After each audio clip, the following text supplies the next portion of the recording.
Good morning, everybody, and welcome back. Today we're going to work on this little Craftsman edger. I picked up these two as a pair, pretty cheap. But before we get started today, I want to show you my new toy. I'm pretty excited about it. We got rid of the Malibu that we picked up a couple of months ago because we just didn't like it, and we got a replacement. Anybody that's married knows that sometimes you have a great idea and you think your wife's going to love it, and she doesn't. So I bought her the Malibu, and she didn't like it. So I went and picked this up on Monday. And it's a nice little car. It's a Toyota Camry. It's a hybrid. It gets 50 miles per gallon. Nothing wrong with it. But the new addition to the garage that I'm excited about is this. It's a Jaguar XK, and it belonged to my Uncle Jim, who just decided he didn't want it anymore. He just didn't want to put up with it. And it needed brakes, and it's got a couple of error messages. But other than that, it's a real sweet little car, and it's in really nice shape because he takes good care of his cars. This thing's only seen about 25,000 miles in the last 10 years. So now it's moved over to our driveway, and I'm not quite ready to sell the Corvette. And this is an entirely different kind of hot rod anyway. This is more of a luxury car, and it's just fun to drive. So let's get back to work. Ready to go. Okay. So this old guy's got the Tecumseh engine. Not my favorite engine in the world, but it's good enough for an edger. So just like everything, we don't always show this on camera, but the first thing we do when we buy something is check the oil. Want to make sure that we got decent oil, and it looks pretty good so far. And our oil looks surprisingly good. This is the best oil I've seen in a while, so we don't have to worry about an oil change. And I pulled the cord once, didn't even try to start, but that's okay. I knew the carburetor would be a mess on it, because this thing's been obviously sitting out in the weather in Texas for a long time. And for those of you that aren't in Texas, sitting in the summer in Texas means 105, 108 degree days. And carburetors and the gas go to my handbasket that way. So let's move over and let's get the carb off this bad boy. So in this case, we're going to pull the fuel tank down first, just because it's the easy way to get to it. Super easy to get to the carb once the tank's off. And it's always a good practice to have a magnet to keep all your screws on. That way when you're putting it back together, it gets a lot easier. See how much and if there's any gas. Okay, there's only a couple of drops of gas in here. So we're going to go ahead and cut the fuel line and be done with it. On one of these old guys like this, I always like to replace the fuel lines. You can see that's it for the gas.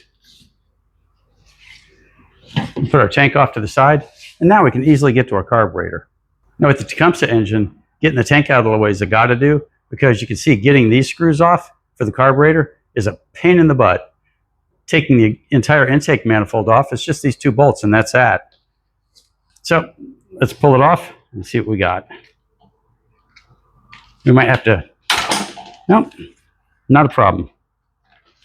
I was going to say we might have to switch to a bigger tool, but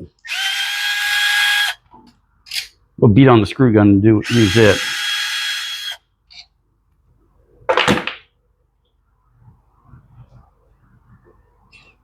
Let's pull the carburetor off, and we'll go, there we go. And then we'll gently unroll the linkage. And make sure you take pictures of exactly how this is sitting, because you got lots of holes on this carburetor. You want to make sure you put it together in the right order. So I'm going to take a look and see if I've got one of these carburetors sitting around, because these things don't tend to rebuild as well as most of the rest do. If it's a Honda or a Kohler or a Craftsman engine, I have no issue rebuilding it. But these little Tecumseh carburetors tend to not rebuild. They tend to get sticky and not prime well. Okay, just like I expected, I've got a carb sitting around that matches up this one nicely. So we're going to go ahead and split this one apart. And you can see these are a whole lot easier to get to. The entire motor would be in the way trying to hold this one still. And you can see on this side, you got no room to turn at all. Let's see if our gasket survived. Yeah, gasket looks good. Okay, now when you're doing this, keep in mind, when you've got it apart, the direction it goes. Because even I've made the mistake of putting this on upside down, and then I just shake my head. I sort of laugh at myself when I do that.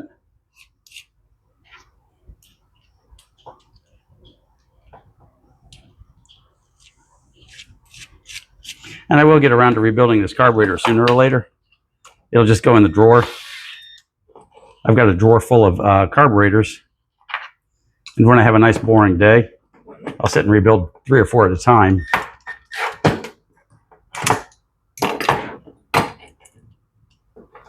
But I think this will get this thing running pretty darn quick.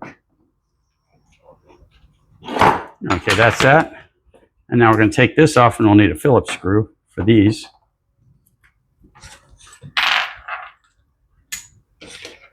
And note where this slot is. That slot's towards the top.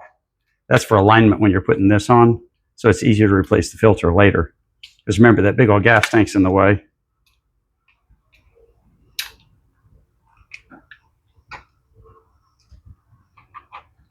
Boy, as easy as everything else came apart, this one's going to fight for the rest of them. We'll switch off to a quarter.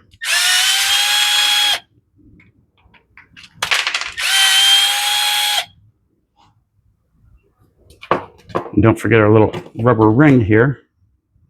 Transfer it back over.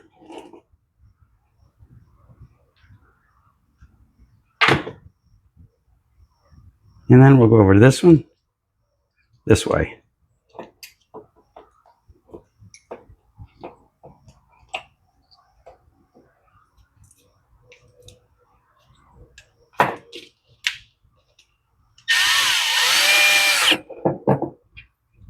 Get that to hold us still.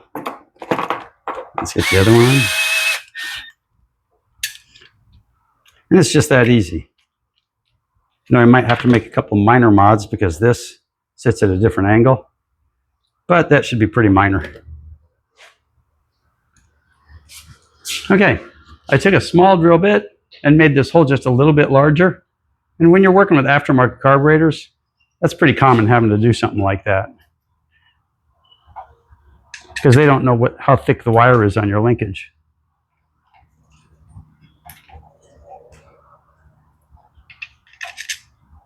I didn't feel any threads at all on that one, but that one threaded up. Let's find the alignment on this one.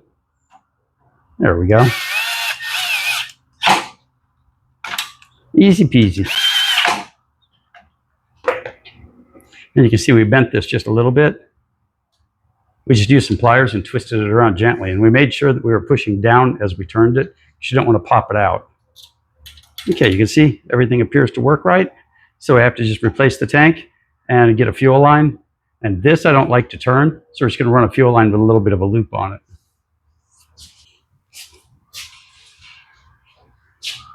Okay, you can see this has the 3 things, and then it's got this little slot. And that little slot goes in here, which is why you made sure that it was towards the top. So you can just do that to put it on. The next guy that has to put an air filter on this will appreciate it.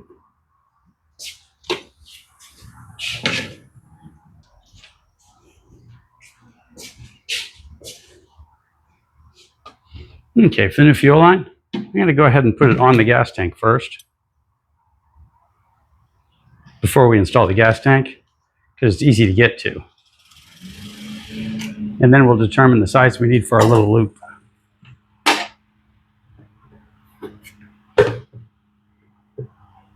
See, instead of working underneath here, we're just right here on top. It's all about doing it the easy way.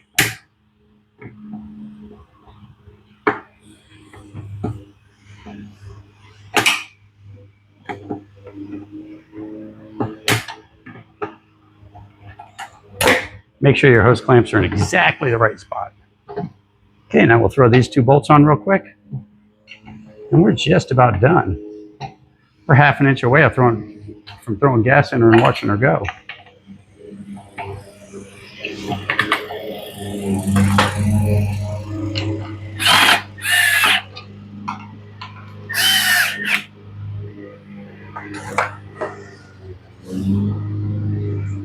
And we'll cut right about here. And remember, when you're cutting this, You don't want to cut it too short. It's always better to cut it a little bit long. See, and a little loop there and we'll be good. See, the neighbors have got their yard guys here. So we're going to take a break in just a second here.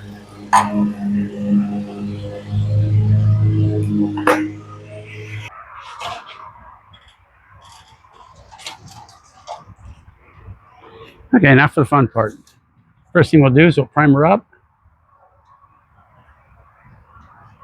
See, I try to stay on this side to stay out of the way of what I'm doing. We'll set her to medium rabbit.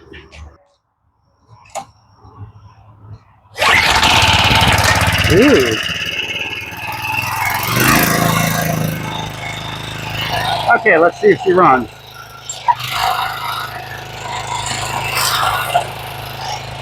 That thing sounds really good.